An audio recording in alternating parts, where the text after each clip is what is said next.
ఏసే పరిష్కారము అనుదిన Bible study కార్యక్రమం ప్రేక్షకులందరికీ యేసుక్రీస్తు వారి కృపగల నామమున వందనాలు.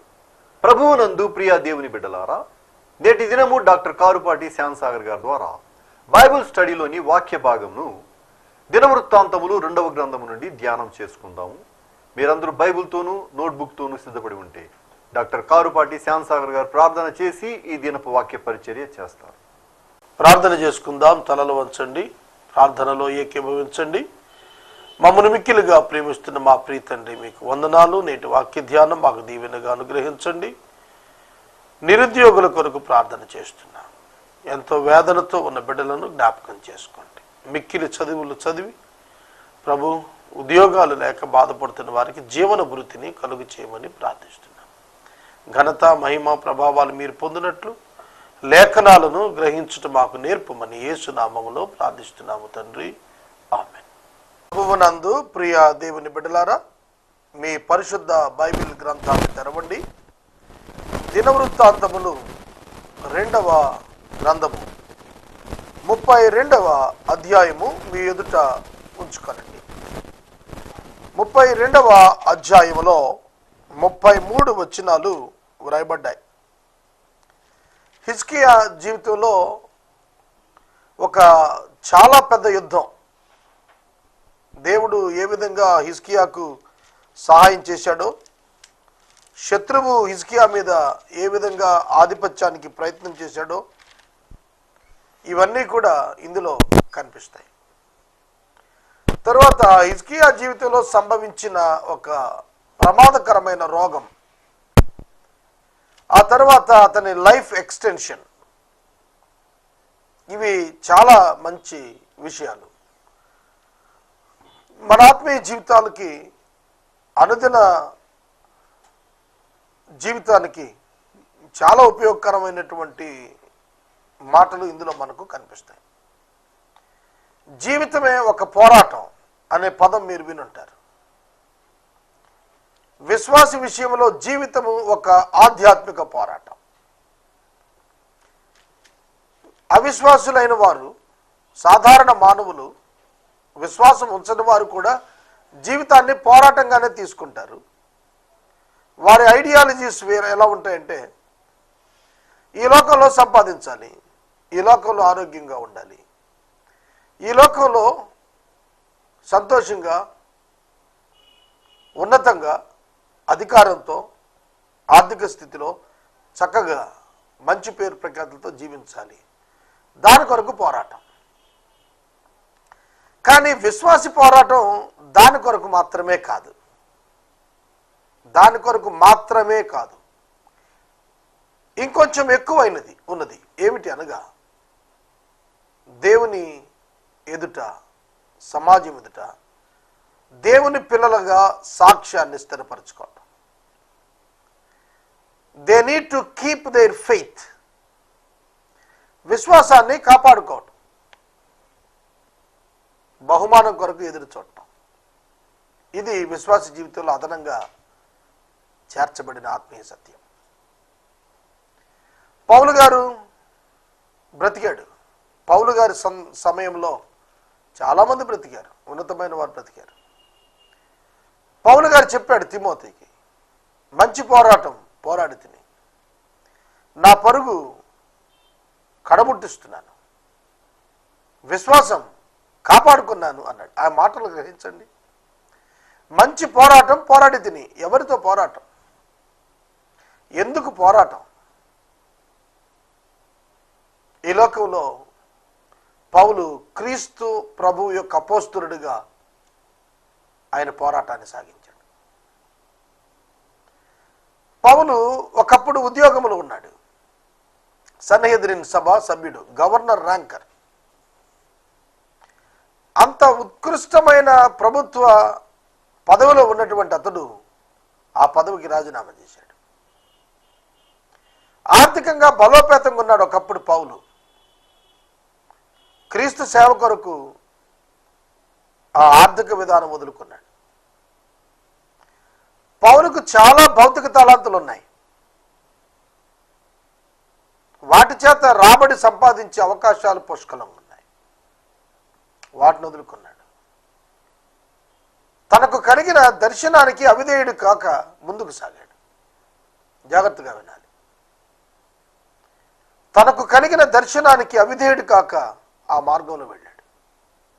అలాగనే విశ్వాసి కూడా దైవ చిత్తమునకు అనుకూలముగా తనకు అప్పగించబడిన పనిలో లోకస్తుల వలె కాక ఒక ప్రత్యేకమైన విధానంతో లోకములో ఉండగానే దేవుని గుర్చినటువంటి సాక్ష్యాన్ని స్థాపించుకుంటూ ముందుకు వెళతాడు. ఇది అతనిలో గొప్పదనం. హిజ్కియా రాజుగా ఉన్న కాలంలో అష్షూరును పరిపాలిస్తున్న సన్హెరీబు అనేటువంటి చక్రవర్తి హిజ్కియా మీద అటాక్ చేయడానికి వచ్చాడు. చూడండి, హిజ్కియానే ఎందుకు టార్గెట్గా పెట్టుకున్నాడు? ఎప్పుడైనా సరే చూడండి, పబ్లిసిటీ రావాలి అని అంటే ఒక పబ్లిక్ పర్సనాలిటీ మీదకు వెళితే విమర్శిస్తే ఇమీడియట్గా ఫోకస్లోకి వస్తాం అని కొందరు ప్రయత్నం చేస్తారు. అంటే మన టార్గెట్ పర్సనాలిటీని బట్టి మనం ఫోకస్ ఉంటుంది. ఆ రోజుల్లో కూడా ఏం జరిగిందంటే, చిన్న చిత్తగా రాజులను జయించేస్తే విశేషం కాదు. హిజ్కియా వంటి రాజును కనుక జయించితే అనేక మంది రాజులు వారంతట వారే సామంతులు అవుతారు. అందుకనే సన్హెరీబు కన్ను యోధా దేశం మీద పడింది. సోదరుడా, సోదరి, మొదటి వచనం నుండి నేను ప్రభు చిత్తమైతే 8వ వచనం వరకు వాక్యాన్ని ఈ దినం మీ మధ్యన ధ్యానించాలని అనుకుంటున్నాను. 8వ వచనం వరకు ఉన్న భాగంలో హిజ్కియాపై యుద్ధానికి రావటానికి కారణం ఏమిటి? ప్రాకారములు ఎదుట దిగి వాటిని లోబరుచుకొని చూచెను. అది విషయం. ప్రాకారము ఉన్న పట్టణాలనే ఆక్యుపై చేస్తే ప్రాకారాలు లేని పట్టణాలు ఆటోమేటిక్గా దాసోహం అవుతాయి.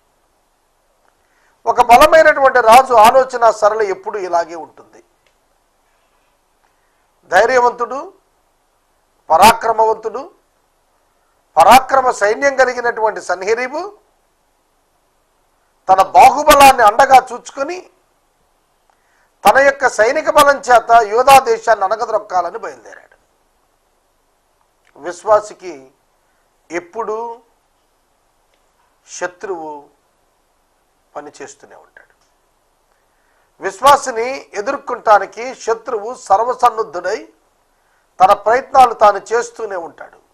అపవాది శోధనలను తీసుకుని వస్తుంటాడు. వాటిని జయించటమే విశ్వాసి జీవితంలో భాగ్యం, ఆధిక్యత. కనుక సన్హెరీబు వస్తున్నాడు. సన్హెరీబు దండెత్తి యెరూషలేము మీదకి యుద్ధము చేయ ఉద్దేశిస్తున్నాడు అని హిజ్కియా చూచాడు. Intention of the king and the enemy. శత్రువు యొక్క ఉద్దేశం ఇక్కడ యుద్ధము. వస్తున్న వ్యక్తి యొక్క ఉద్దేశం డబ్బు తీసుకోవటం కాదు. వస్తున్న వ్యక్తి యొక్క ఉద్దేశం దేశాన్ని సామంతగా చేసుకోవటం కాదు, యుద్ధం చేయాలి. అపవాది ఎప్పుడూ యుద్ధం చేస్తాడు. అందుకే పౌలు ఎఫెసీ సంఘానికి వ్రాసినప్పుడు చెప్పాడు, మనం పోరాడుతున్నది శరీర సంబంధులతో కాదు, ఈ లోక సంబంధులతో కాదు, ఆకాశ మండలము నందున్న దురాత్మల సమూహంతో పోరాడుతున్నాం అన్నాడు. మన పైన లేస్తున్న మనుషుల వెనకాల ఆకాశ మండలములో ఉన్న దురాత్మల సమూహాల ప్రేరణ ఉంది. తెలుసుకోండి విశ్వాసులారా, మీపై లేస్తున్న పరిస్థితులకు మనుషులు కారణం కాదు. వారి వెనకాల ఉండి నడిపిస్తున్నటువంటి అపవాది యొక్క శక్తులు అనేది గుర్తిరిగితే మనం ప్రార్థనలో వాటిని జయించాలి అని మనం తెలుసుకుంటాం. మీ పొరుగు వారు మీపై లేస్తున్నప్పుడు, మీ ఇంటిలోని వారు మీపై లేస్తున్నప్పుడు మీరు అర్థం చేసుకోండి, దాని వెనకాల ఎవరు పనిచేస్తున్నారు. సన్హెరీబు వెనుక అపవాది యొక్క హస్తం. సన్హెరీబు ఉద్దేశం యుద్ధం. అది గ్రహించిన వెంటనే కొన్ని యుద్ధ ప్రాతిపదికన కొన్ని పనులు చేసేస్తున్నాడు హిజ్కియా. ప్రియమైన దేవుని బిడ్డలారా, మన జీవితంలో కూడా కొన్ని విషయాలు మన దృష్టికి వచ్చినప్పుడు క్షేమం కొరకు, సంక్షేమం కొరకు కొన్ని పనులు యుద్ధ ప్రాతిపదికన చేపట్టాల్సినవి ఉంటాయి. ఇక్కడ హిజ్కియా చేసినది ఏమిటో తెలుసునా? పట్టణము బయట ఉన్న ఓటల నీళ్లను అడ్డవలని తలచి తన అధిపతులతో పరాక్రమశాలులతో యోచన చేయగా వారు అతనికి సహాయం చేశారు. పట్టణము వెలుపట ఉన్న వాటర్ రిసోర్సెస్ని జాగ్రత్త చేస్తున్నాడు. దాన్ని తను మళ్లించుకుపోవాలి అని ప్రయత్నం. హిజ్కియా యొక్క కన్ను నీటి వనరుల మీద పడుతోంది.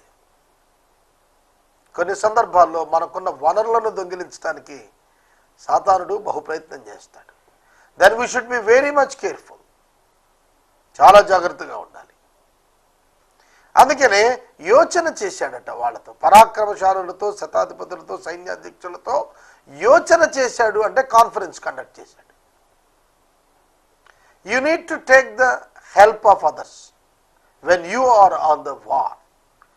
మీరు ఆధ్యాత్మిక యుద్ధంలో ఉన్నప్పుడు సంఘములో దైవ సేవకుల యొక్క, విశ్వాసుల యొక్క సహకారంతో వాడిని ఎదిరించడానికి మీరు ప్రణాళిక కలిగి ఉండాలి. ప్రార్థనా సహాయం కోరగలగాలి. మీరు జనులు పోగయి 2 ప్రశ్నలు ఇస్తున్నారు. అశ్షూరు రాజులు రానేలా, విస్తారమైన జలము వారికి దొరకనేలా అనుకొని ఓటలన్నింటినీ దేశం మధ్య గుండా పారుచున్న కాలువను అడ్డుకున్నారు. రాజు ధైర్యం తెచ్చుకున్నాడు. ఇక రాజు పని రాజు మొదలుపెట్టాడు. రాజు చైతన్యవంతులను చేశాడు. రాజు పరిస్థితికి అనుకూలంగా ప్రజలను చైతన్యవంతులను చేశాడు.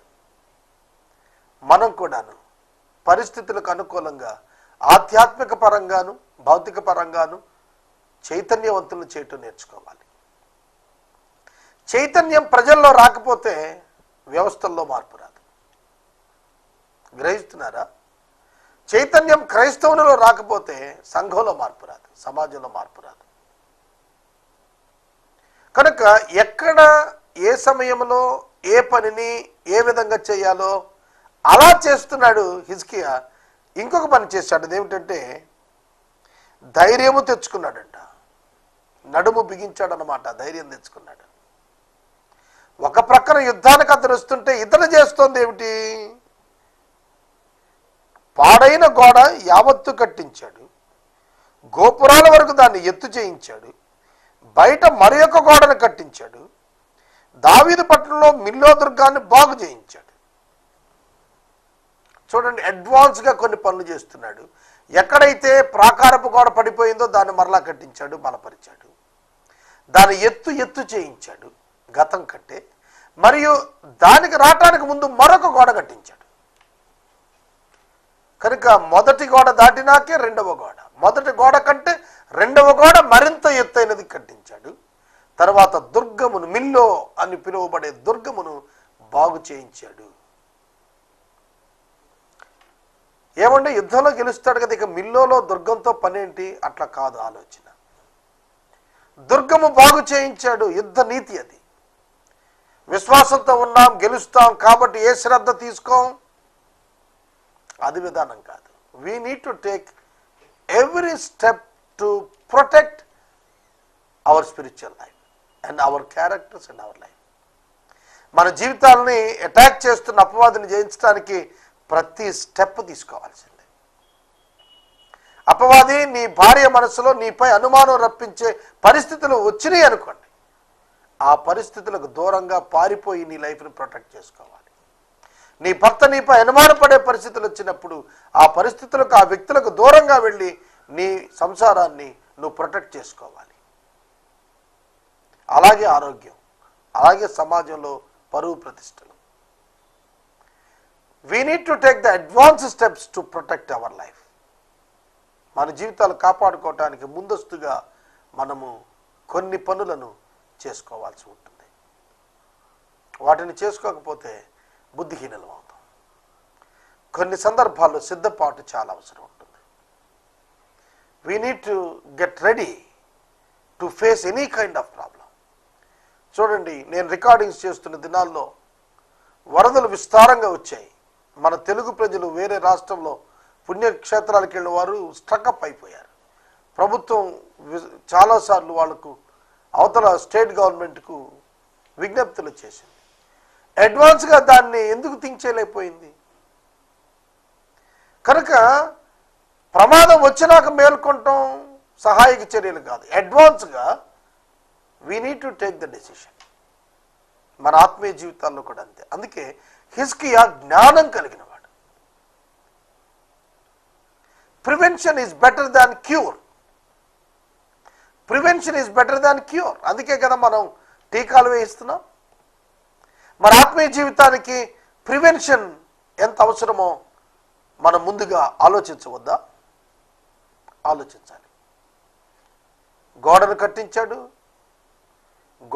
అదే గోడను ఎత్తు చేయించాడు. ఆ గోడకు ముందస్తుగా శత్రువు రావటంగా వీలు లేకుండా మరో గోడ కట్టించాడు. యుద్ధ సమాచారం, ఉద్దేశం గ్రహించినప్పుడే ఆ ఉద్దేశ అనుకూలంగా పనిలో అడుగు పెడతాడు. అనగానే ముందస్తుగా అడ్వాన్స్గా స్టెప్ తీసుకున్నాడు. నా జీవితంలో నేను అనేకమైన విషయాల్లో అడ్వాన్స్ థింకింగ్తో చాలా విషయాలు వ్యక్తిగతంగా కాపాడుకోగలిగాను. కారణం ఏమిటంటే దేవుని యొక్క వాక్యం మెళుకువగా ఉండండి అని పదే పదే హెచ్చరిక చేస్తోంది. సోదరుడా, సోదరి, మెళుకు లేకపోతే ఎట్లా? అపవాది తంత్రములను నీవు ఎరగకపోతే ఇంకెవరు ఎరుగుతారు?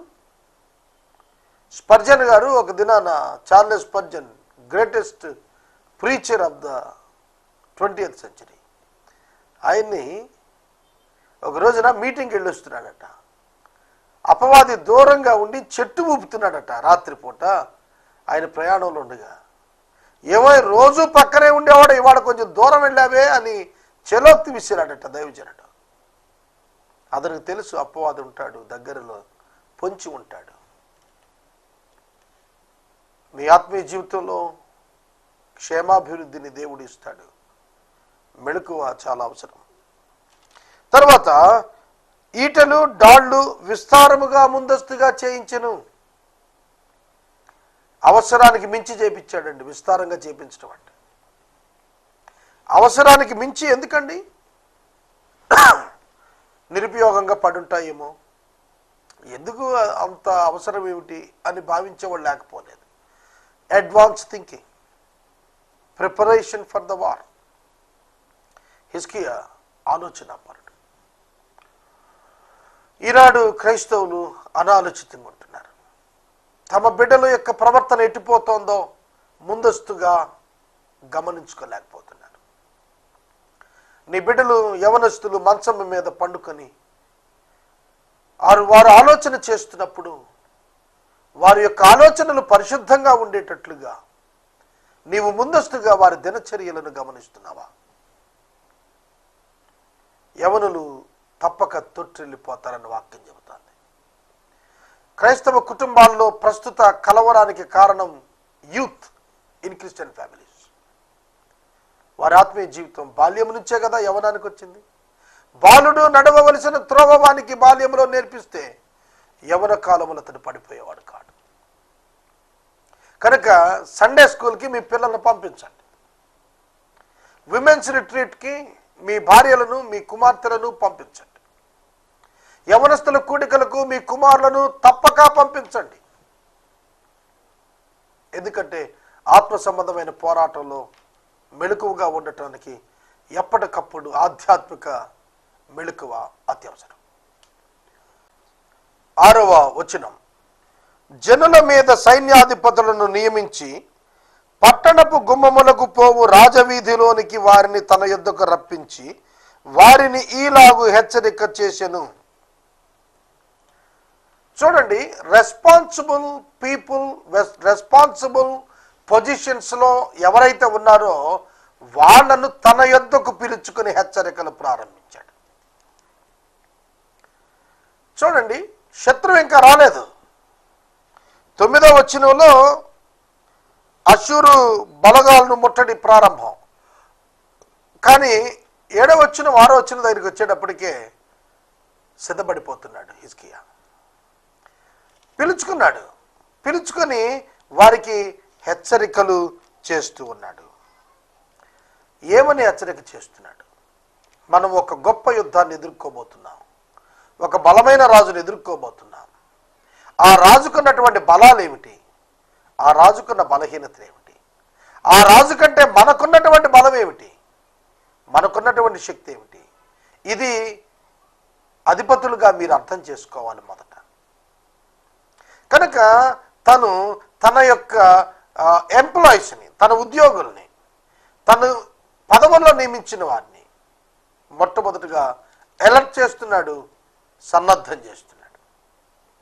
చూడండి, ప్రభుత్వం యంత్రాంగం అనేది ఉంటుంది. ప్రభుత్వానికి యంత్రాంగం అంటే ప్రభుత్వము, అధికారులు, అధికారుల కింద మరొక అధికారి, ఆ కింద పనిచేసి, ఇది యంత్రాంగం. వర్షాకాలంలో కొన్ని ప్రమాదకరమైన పరిస్థితులు, న్యాచురల్ కెలామిటీస్ వచ్చే ప్రమాదం ఉంది. ఉదాహరణకి మేము నివసిస్తున్న ఏలూరు పట్టణం, తమ్మిలేరు ఎఫెక్ట్. దానికి ముందస్తుగానే కలెక్టర్, మున్సిపల్ కమిషనర్, ఇతర ఆర్మ్డ్ రిజర్వ్ ఫోర్సెస్, ఎస్పీ, వీళ్ళంతా కూడాను యంత్రాంగం అంతా ముందస్తుగానే దీని విషయమై జాగ్రత్తగా ఉంటారు.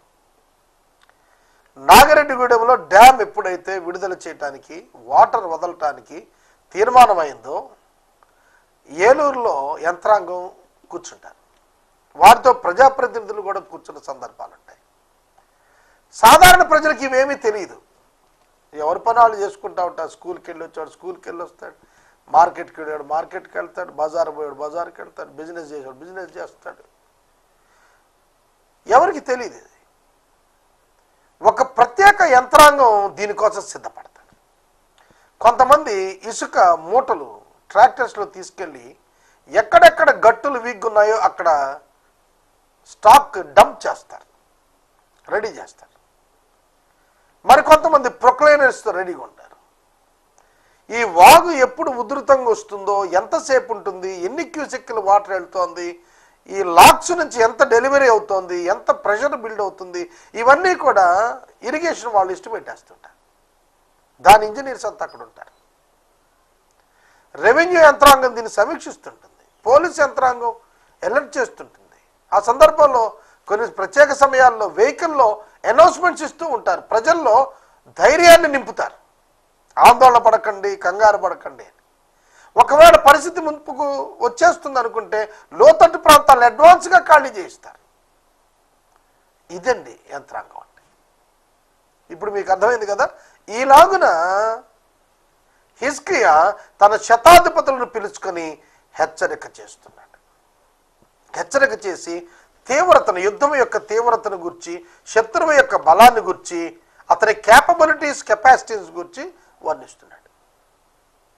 క్రికెట్ టీమ్స్ తాము ఢీకునే ముందు ఏ బౌలర్ ఎలా బౌల్ చేస్తాడు, ఏ బ్యాట్స్మెన్ ఎట్లా బ్యాటింగ్ చేస్తాడు, ఏ బౌల్కి ఏ బ్యాట్స్మెన్ ఎట్లా చేయగలుగుతాడు, ఎక్కడ వీక్ అవుతాడు, ఇవన్నీ కూడా వీడియోస్లో వాళ్ళ యొక్క టేప్స్ పెట్టుకొని పరిశీలించి ఒక టీమ్ కెప్టెన్ ఒక బృహత్తరమైనటువంటి ప్రణాళిక పన్నేస్తాడు. ఆ ప్లాన్ తోటే గ్రౌండ్లోకి అడుగు పెడతారు. ఎందుకు ఉదాహరణ చెప్తాను మీరు అర్థం చేసుకుంటారని. మరి మన ఆత్మీయ జీవితాలకు, మన కుటుంబాలకు ఇలాంటివి ఉన్నాయా? చీమను చూడండి, వర్షాకాలం వస్తుందని ఎరిగి వేసవకాలం అధికంగా పనిచేస్తుంది. అది వర్షాకాలం అంతా తనకు ఇబ్బంది లేకుండా ఆహారాన్ని సిద్ధపరచుకుంటుందంట చీమ. చీమను చూడండి, చీమ దగ్గరికి వెళ్ళమన్నాడు సొలొమోన్ గారు. కానీ మన స్కూల్స్ తెరుస్తారు అని అంటే బుక్స్ ప్రిపేర్ చేసుకోం, ఫీజులు కట్టాలంటే డబ్బు ప్రిపేర్ చేసుకోం, కరెంటు బిల్స్ వస్తాయి, సమ్మర్లో పవర్ కట్ వల్ల అత్యధికంగా ఇన్వర్టర్ బిల్స్ వస్తాయంటే దానికి మనం రెడీ చేసుకోం. మెళకువ లేకపోవడం. ఆత్మీయ జీవితాల్లో భౌతికమైనటువంటి సాక్ష్యాన్ని కాపాడుకోవటానికి కూడా మెళకువ కావాలి. ఏ లీడర్, ఒక నాయకుడు, కుటుంబానికి ఒక నాయకుడు, చర్చికి ఒక నాయకుడు, సమాజంలో నాయకులు సమాజం యొక్క క్షేమాన్ని దృష్టిలో పెట్టుకుని అడ్వాన్స్గా పనిచేయకపోతే, ఎక్కడ కరప్షన్ వస్తుందో ఆ కరప్షన్ అరికట్టడంలో అడ్వాన్స్గా లేకపోతే దేశంలో క్షేమం రాదు. 2.5 కోట్ల వైట్ కార్డ్స్ అని విన్నప్పుడు నేను ఆశ్చర్యపడ్డాను. 34,000 రూపాయల కంటే తక్కువ ఆదాయంతో ఉన్న వ్యక్తులు 2.5 కోట్ల మంది ఆంధ్ర రాష్ట్రంలో ఉన్నారని లెక్కలు చూపించినప్పుడు ఆశ్చర్యపడ్డాను. నేను ఎందుకు నేను ఉదాహరణలు చెబుతానంటే, ఎక్కడ యథార్థత లోపిస్తుందో అక్కడ ప్రమాదం పొంచి ఉంటుంది, అపవాదికి చోటు కలుగుతుంది, నష్టం చేకూరుతుంది. సోదరుడా, సోదరి, శతాధిపతులను పిలిచి హెచ్చరిక చేస్తున్నాడు. ఏమని? దిగులు పడకండి, ధైర్యం విడవకండి, సైన్యానికి భయపడకండి, విస్మయం పొందకండి. అతని కంటే మనకే ఎక్కువ సహాయం ఉంది. అతనికి శరీర మాంసపు బాహువే, మనకైతే యెహోవా తోడుగా ఉన్నాడు. దీనిని నమ్మండి అని చెప్పాడు. ధైర్యాన్ని నూరిపోశాడు, విశ్వాసాన్ని బలపరిచాడు, శత్రు సైన్యాన్ని తక్కువగా చుట్టం నేర్పించాడు, శత్రు సైన్యం కంటే మన బలాన్ని ఎక్కువగా అంచనా వేసుకోవటం నేర్పించాడు. That is the secret of success. That is the secret of success. ఆత్మస్థైర్యం లేకుండా ఏ పని సాధించలేం. ఆత్మస్థైర్యం లేకుండా ఏ పని సాధించలేం. ఈ రాత్రికాలం వాక్యాన్ని నేను ముగిస్తున్నాను. సోదరుడా, సోదరి, శత్రువు ఉన్నాడు కానీ, బలవంతుడే కానీ, శత్రువు కంటే బలమైన వాడు దేవుడు ఉన్నాడు. ఆపదలలో సహాయకుడు, నిన్ను కాపాడేవాడు, నిన్ను బలపరచువాడు, నిన్ను కాపాడి బ్రతికించువాడు, నీపై శ్రద్ధ నిలిపినవాడు నిత్యం సిద్ధంగానే ఉన్నాడు. హిజ్కియా దేవుని గుణలక్షణాలు ఎరిగినవాడు. తన ప్రజల మీదకు అపవాది దాడి చేసినప్పుడు ఏం చేయాలో ఆయనకు బాగా తెలుసు. అది విశ్వాసులు తెలుసుకోవాలని నేర్పిస్తున్నాడు ఇక్కడ. మాంసయుక్తమైన అండను చూచి భయపడకండి. ఇది సందేశం. మనుషులను, వారి పొజిషన్స్ని, వారి బలాన్ని, వారి ఆస్తిని, దేనిని చూచి భయపడకండి. దేవుని ప్రజల మీద ఎవరికి అధికారం లేదు. ఈ రాత్రి వాక్యాన్ని ఇక్కడ నేను నిలుపుదల చేస్తున్నాను. దేవుని యందు నమ్మిక ఉంచండి అనగా వారు నమ్మిక ఉంచిరి.